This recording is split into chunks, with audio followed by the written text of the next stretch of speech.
number one, let's go over how the Fed crushes job opportunities in the real economy. It starts with the Fed creating this boom-bust cycle over time with 0% interest rates, quantitative easing, all this funny money. They completely remove price discovery from the market, not just the real economy, but the financial economy as well. This creates massive distortions over time because scarce resources with alternate uses get misallocated everywhere across the economy. And the Fed just kicks the can down the road. They delay taking the medicine they need to clean out the system. It's like this spring-loaded doom vortex. The longer they kick the can down the road and financialize the economy with 0% interest rates and quantitative easing,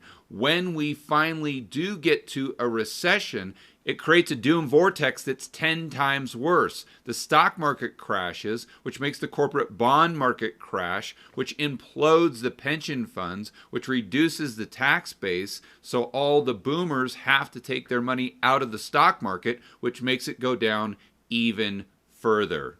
And this chart of the PMI illustrates it perfectly. What is the PMI, you may be asking yourself? Well, let's go right to Investopedia and check it out. The PMI is the Purchasing Managers Index. The Purchasing Managers Index is an index of the prevailing direction of the economic trends in the manufacturing and service sectors.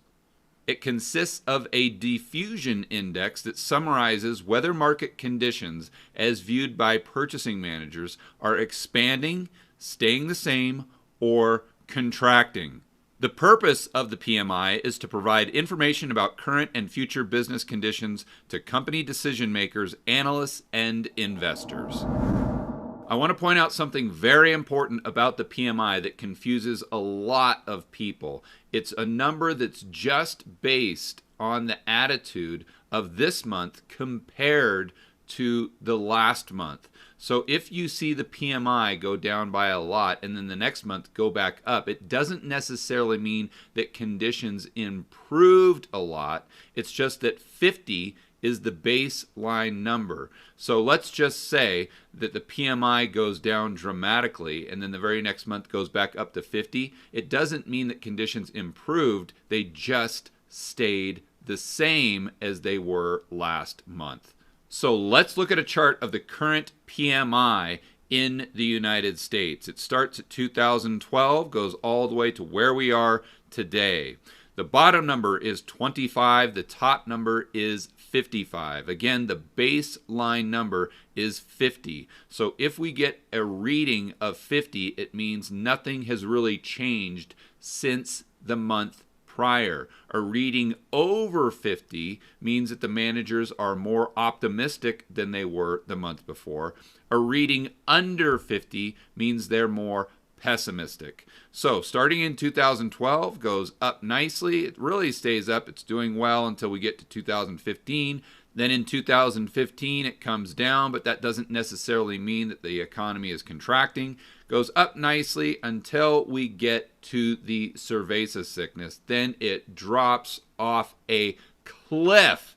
It goes all the way down to 25, an unprecedented number. And keep in mind, even if the PMI next month bounces back up to 50, it just means that things are still as bad as they were the month before. And this perfectly illustrates the spring-loaded doom vortex the Fed has created with their boom-bust cycle policies. Oh, but wait, there is more. The Fed also creates an environment that incentivizes the CEOs and these big corporations to only think short-term and not to invest in the future, which of course destroys job opportunities for younger generations. And we can see this directly in buybacks. Editor, go ahead and throw up the chart of buybacks going back to 2010 we always talk about. The majority of the increase in the stock market is a result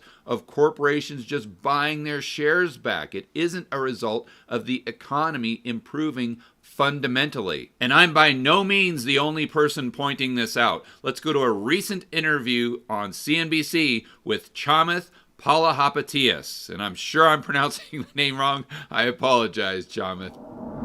The 500 companies in the S&P 500, so these are the 500 best companies in the world, they bought back $7 trillion of stock and or issued dividends. Okay, that turned out to be more than 90 cents of every single dollar of profit that they made over the last 11 plus years.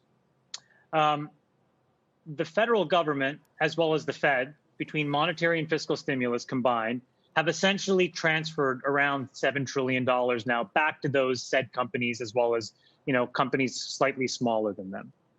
And I think why I was frustrated is that I just think that kind of behavior makes no sense.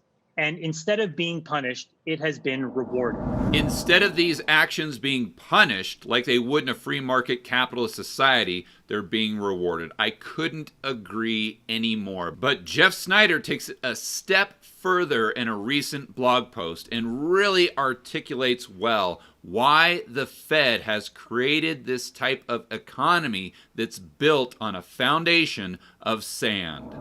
Here, Jeff describes how corporate America was so structurally unsound even prior to the cerveza sickness.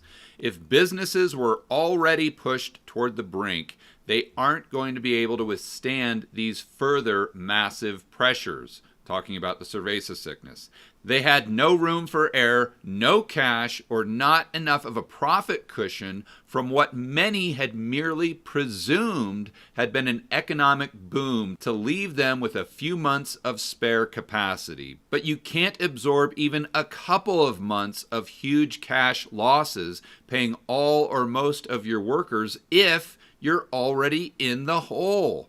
Instead, without any space on either the top or the bottom line, it's right to the unemployment line for far more employees than might have been the softer case had the economy actually been in good shape heading into the shutdown. So why didn't the corporations have a rainy day fund? Why didn't they have any savings? Why did they take 9 out of every $10 they made and put it right back into the stock market to buy their own shares back? Because it goes back to the Fed. When they drop interest rates artificially low to quantitative easing, they're telling the corporate CEOs, hey, we've got your back. We're putting in a Fed put. We're going to print up as much funny money as we need to prop up the market. So go ahead and buy your shares back and you'll get rich risk-free. So if you're a fat cat CEO on Wall Street, all you have to do is buy your own shares back and the Fed is going to make you rich while they destroy the economy and all the job opportunities for the younger generations.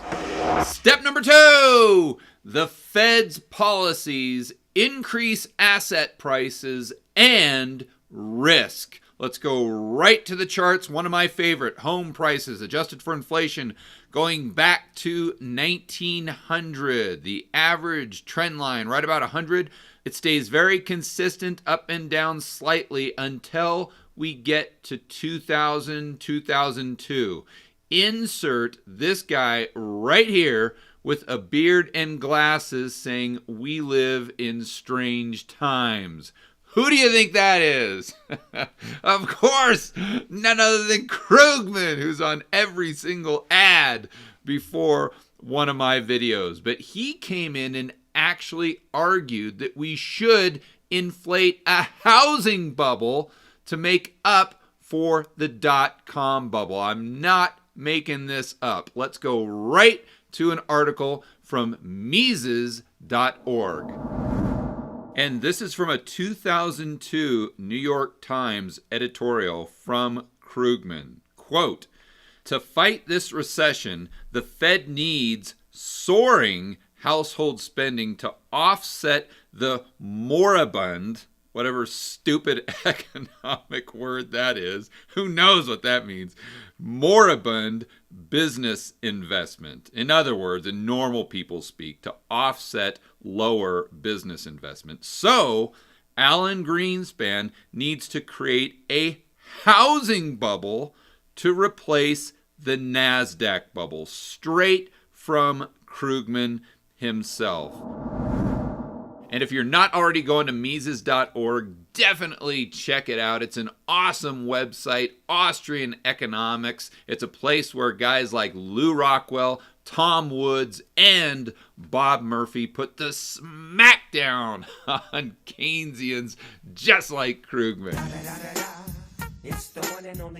So Krugman suggests to inflate a housing bubble to make up for the dot-com bust. And of course, Alan Greenspan says, Krugman, great idea. Let's drop interest rates. Let's drop lending standards. Let's force banks to give out loans, and then let's securitize those loans into mortgage-backed sausages, and you guys know the rest. Housing prices skyrocket to an all-time high and come crashing down. But what does this do to the younger generations? Because they didn't really allow the bubble to completely deflate. It only went back to its historic trend line. Then the Fed started inflating the everything bubble to make up for the housing bubble that made up for the dot-com bubble.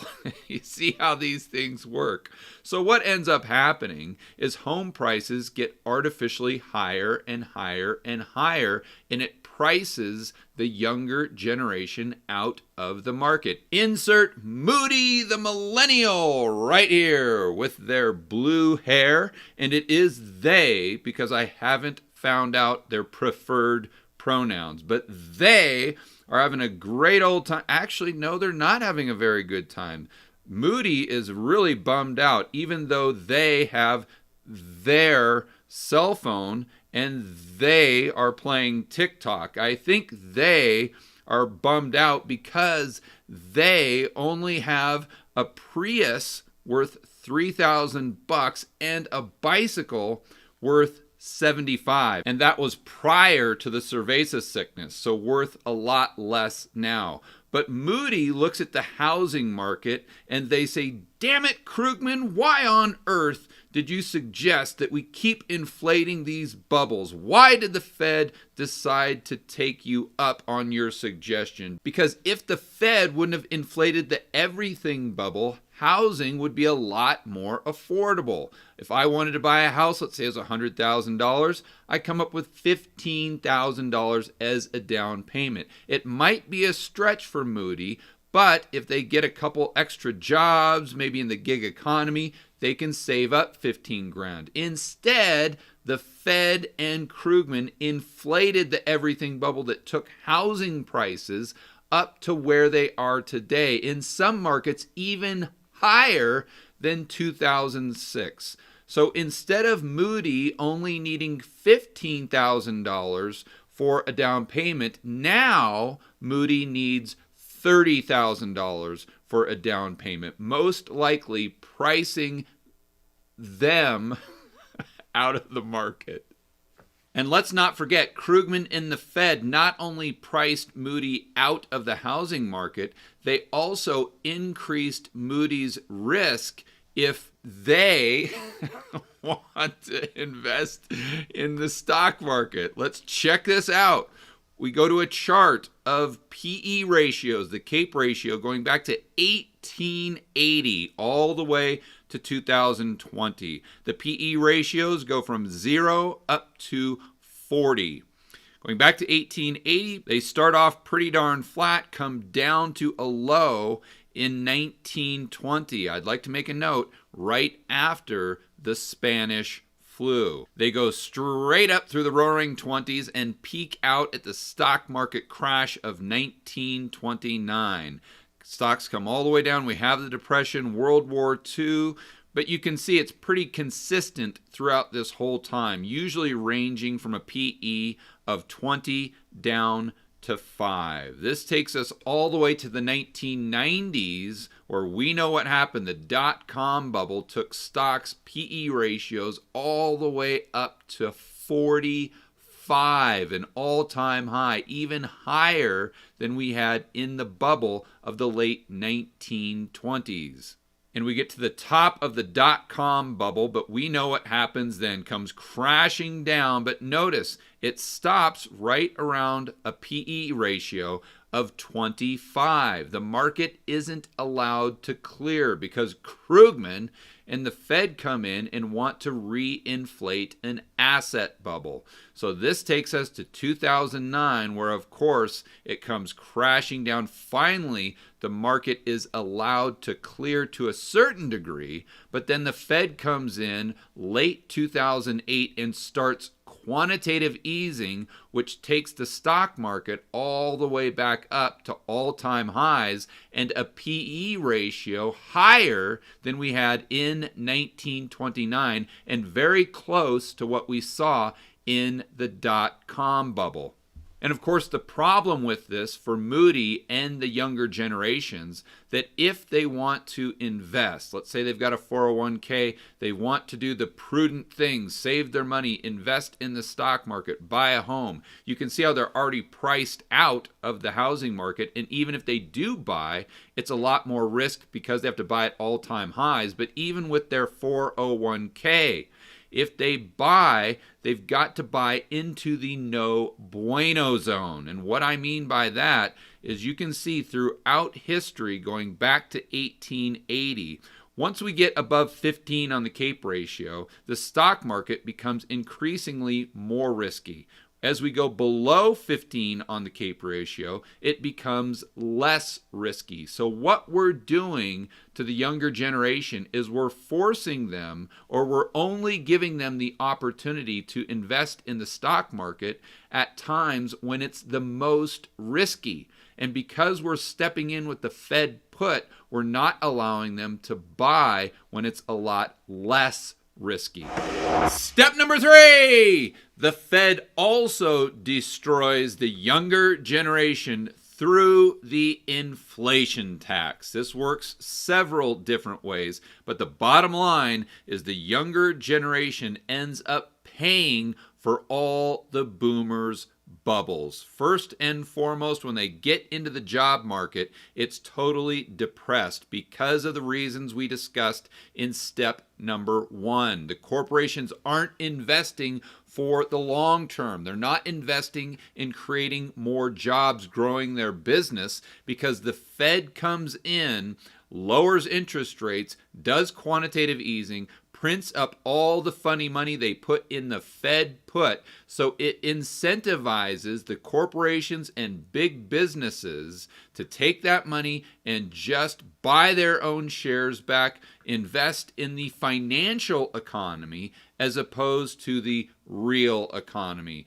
The younger generation ends up paying for this because instead of getting out of college and finding a great job, they're left to go right into the gig economy and have 15 side hustles just to make ends meet. And while they're doing that, they're on social media, and what do they see? Of course, these financial gurus driving around in their rented Lamborghinis that are always telling them to buy the dip.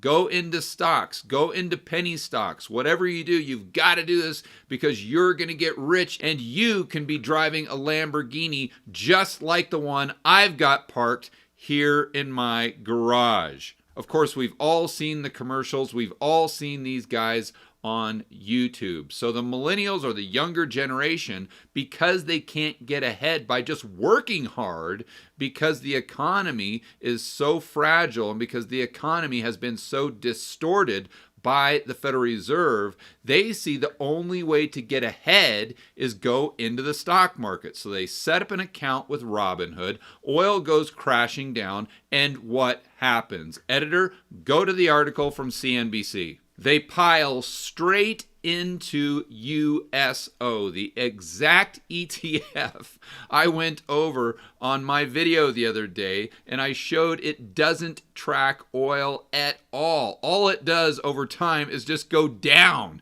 It might go up temporarily, but because they have to roll over their contracts when the oil term structure is in contango, and if you don't know what I'm talking about, we'll put a link in the description below to my video on Monday that will explain it very thoroughly. But the bottom line is USO is an ETF that is almost doomed to lose money over the long term, as long as the spot price of oil is lower than future prices of oil. So it goes right back to these young investors who watch these gurus on YouTube and come right into their Robinhood account and buy USO. The ETF saw a 300% increase in ownership month over month. Even after a pop on Thursday, the fund was down 32% this week. Thank you very much, inflation. Thank you very much, Federal Reserve. Whoa, time out. I've got to cut to a clip from my recent interview with Jeff Snyder. He really gives us some great insights as to how the Fed destroys the younger generations. How does that disproportionately affect the younger generations? Because they're just coming into the job market during this time of stress, and when these quote unquote good jobs just aren't available, and a lot of the people are just checking out of the labor market altogether. And on top of that, you have more of the retirees not retiring and competing for those jobs. Yeah, and it hits the labor market is in some senses rigid, and it becomes even more rigid, where companies aren't willing to take a risk on hiring new employees when they know what they've got who's already there. Right. And it becomes almost like a hiring freeze, right? Because anybody who's trying to enter the labor market, they find there's no takers for their services. And so you can understand why people of the millennial generation and the next generation coming behind them, they stay in school for 2, 3, 4 extra years. It's a form of breadline, right? It's a way to make a living without being able to work. And so they've racked up a massive amount of debt for very little return because there's nothing waiting for them behind it. It's again, Keynes had it right in the 1920s. It's the labor market which gets devastated by these monetary events, and that's what bothers me the most, because everybody says, well, the Fed created a flood of liquidity in QE. Well, no, that's not what happened. It's persistent deflationary conditions, which has kept a lid on labor market healing, and it's gotten to the point where now we're 12 years later, and now we get to experience another one. And I can't even imagine what this one's going to look like.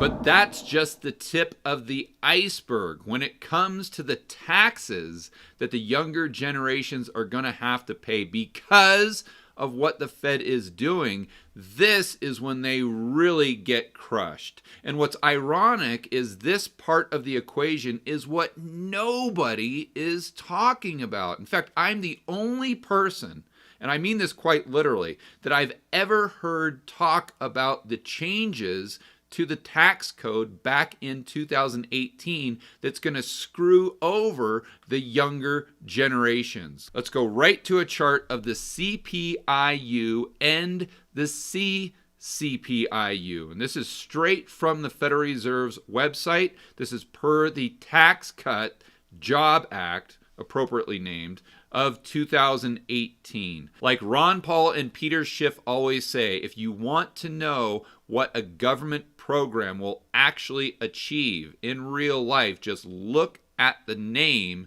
and it'll do the exact opposite when it's put into effect. And no other law, no other program is as good of an example of that as the Tax Cut Job Act of 2018.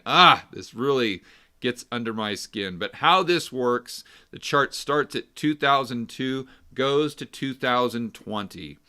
The bottom number is 90, goes all the way up to 150. It starts right at 100, and the CPIU, which is the normal CPI, is represented in blue. You can see the CPIU and the CCPIU start off pretty much the same, but as time goes on, the gap between the two get bigger and bigger and bigger. So you may be asking yourself, okay, George, how does this increase the taxes that I have to pay the government? Well, it works like this. The Jobs Act, or Tax Cut Act of 2018, stated that instead of measuring inflation for the tax brackets based on the CPI, they were going to use the CCPI. So what that does is that keeps the tax brackets lower for longer. Let's look at an example going right back to Moody the Millennial so you can see how it plays out in real life. Let's say that Moody the Millennial right now is making $20,000 a year and they are taxed at 15%. Okay? Well, let's just say that the current effective tax rate for $100,000 would be 30%. Well, if inflation goes up to the point where Moody the Millennial, instead of making $20,000, is now making $100,000, but, very important here, their wages only went up with the rate of inflation, meaning their nominal wages went up, but their real wages or purchasing power didn't go up at all. If you don't increase the tax brackets, then Moody the Millennial would end up paying a tax rate of 30%, even though they hadn't made an extra dime in real terms. So, of course, they're paying a higher tax rate, but they're getting a lot less purchasing power. So as the gap grows between the CPI and the CCPIU, there's a bigger and bigger percentage of every single person's paycheck that goes straight to the IRS. It's the absolute scam of the century, and it's just another way that the Federal Reserve and the government are destroying the younger generations. For more content that'll help you build wealth and thrive in a world of out-of-control central banks and big governments, check out this playlist right here, and I will see you on the next video.